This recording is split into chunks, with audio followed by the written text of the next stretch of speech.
नमस्कार, मैं हूं आपके साथ इंशा। एक बार फिर से स्वागत है आप सभी का नेशनल टुडे 24 में।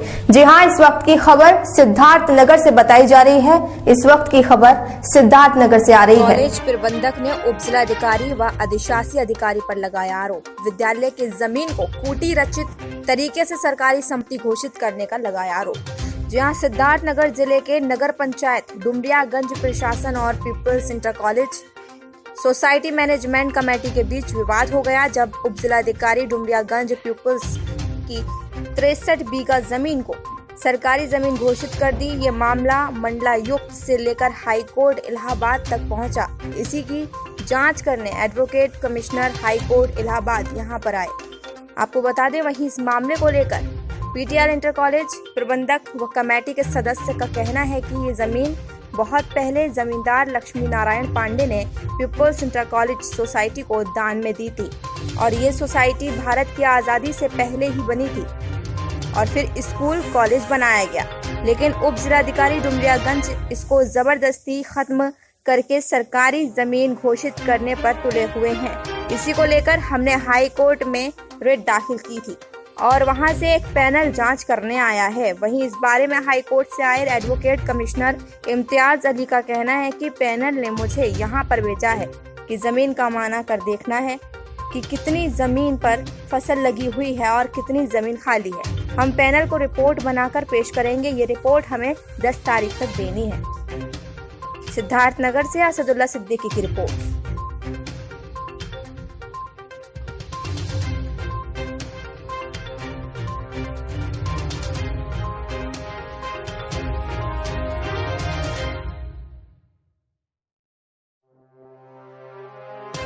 नाम आपका? मेरा नाम दिनेश प्रसाद पांडे और मैं इस विद्यालय के पीपल्स कॉलेज के मैं वर्किंग कमेटी का मेंबर हूँ। अच्छा, क्या विवाद उत्पन्न हुआ है कि इस तरह विवाद से? आज तक कोई नहीं था और न कुछ है। साजिशन जमीन को हड़पने के लिए ये किया गया है, कूट रचित साजिश है। कौन हड़पना चाह रहा है जमीन? केवल इसमें सबसे बड़ा हाथ शासन का भी है और प्रशासन का। अब आप समझ रहे हैं, मुचारण आप समझ लीजिए कि शासन प्रशासन क्या चाहता है। पहले तो मैनेजमेंट में विवाद कराया तो भगवान की दया से उसमें तो सब हम लोग काबिज हो गए, डिग्री हो गया, कोई दिक्कत नहीं हुआ और यह भी हम लोग निपट लेंगे। और इसका गौरवशाली इतिहास रहा इस विद्यालय का। ये जान लीजिए आप, इसमें महामहिम राज्यपाल जो रह चुके बाबू भानु बाबू राज्यपाल रह चुके हैं कर्नाटक के। इसके पहले सेंटर में मिनिस्टर रहे हैं, वो पहले प्रबंधक रहे हैं। यहाँ का गौरवशाली इतिहास रहा है कि इसके सेक्रेटरी मलिक सफाय सेन जो मजिस्ट्रेट हुआ तक करते थे इंग्लिश पीरियड में, यहाँ के सेक्रेटरी रहे। बाबू शिवगोविंद सिंह जो जिनको हम लोग बापी बापी के नाम से कहते थे, उनका ही स्कूल। तो अच्छा, तो इतना जब गौरवशाली इतिहास रहा है, फिर ये विवाद कहाँ से शुरू हुआ कि जमीन जो राजस्व की जमीन कहीं जाने लगी? देखिए, ऐसा है कि मैं कैसे कहूँ कि हमारे एसडीएम साहब विवेकवान नहीं है, विवेकहीन है। इनके बुद्धि पर तरस आती है कि शत्रु जमीन, शत्रु संपत्ति जमीन, ये 1968 में कानून बना। और क्यों बना? जब यहाँ के कुछ मुस्लिम भाई पाकिस्तान अपने सगे संबंध सबको लेकर के चले गए तो देश के सामने, सरकार के सामने समस्या हुई क्या कि ज़मीन को क्या किया जाए, तब एक शत्रु संपत्ति बना। इनको यही नहीं मालूम है तो जॉनसन एग्रीकल्चर इंस्टीट्यूट जो बस्ती बना, गेट लगा हुआ है, एक मुस्लिम दो थे, एक थे उसमें तहसीलदार, एक थे एसडीएम। उन लोगों के दिमाग में आया क्यों ना एक स्कूल चलाया जाए। ये लिखा हुआ गेट पर, आप लोग पढ़ सकते हो। लेकिन वो चला नहीं, ना उसका कोई रजिस्ट्रेशन हुआ, ना कुछ चला नहीं। वो ऐसे गेट बन करके चला गया, फिर ट्रांसफरेबल पोस्ट रहा, कहीं चले गए। और उस जमाने में अंग्रेजों के नाम पर ही संस्थाएं करते थे कि जिससे मान्यता वगैरह मिल जाए। जैसे आजकल देश जब आज़ाद हुआ, नेहरू के नाम पर, इंदिरा गांधी के नाम पर, चौधरी चरण सिंह, स्वामी विवेकानंद के नाम पर तमाम चलते हैं। लेकिन इसका मतलब तो नहीं है जिसके नाम हो जाए उसकी संपत्ति हो जाएगी।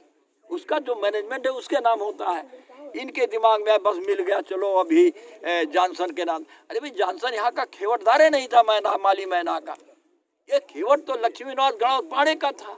और ये जो कादराबाद और भानवापुर, ये सब लोग मिल करके अनुरोध किए लक्ष्मीनाथ पांडे से, उन्हीं की जमींदारी थी कि हमको दान में दे दीजिए, हमारे पास ज़मीन है, बाकी हम लोग रुपया लगाएंगे। उन्होंने दान दिया है, इंटर कॉलेज का जो विवाद है उसमें आज एडवोकेट कमिश्नर भी आए, पूरा मामला क्या है?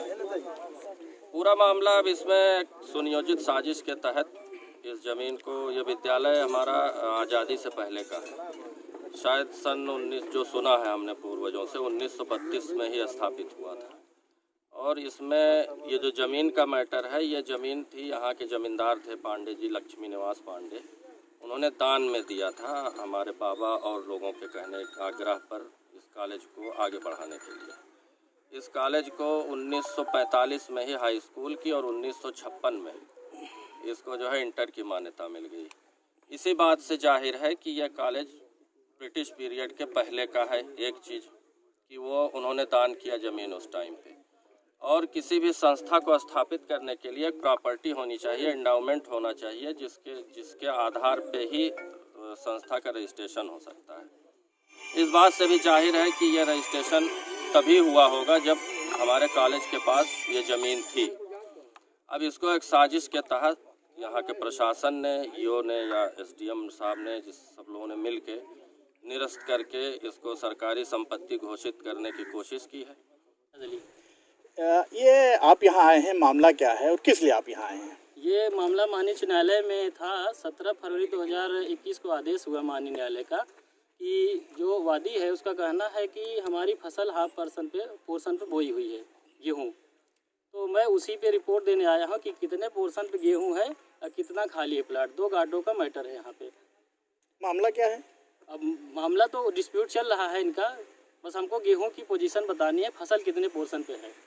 मामला जो इनका हो रिट वो दाखिल है हाई कोर्ट में, मामला चल रहा है। और अभी यथास्थिति बस्ती न्यायालय से था, उसमें हाई कोर्ट गए थे, उस पर जो है कोर्ट ने हमें यहाँ नियुक्त किया है एडवोकेट कमिश्नर के तौर पे। मैं उसी की रिपोर्ट दूँगा। मैंने मुआयना कर लिया है, उसके बाद फिर अपना रिपोर्ट प्रस्तुत करेंगे कोर्ट में। 10 तारीख तक हमको प्रस्तुत करना है। ठीक, थैंक यू।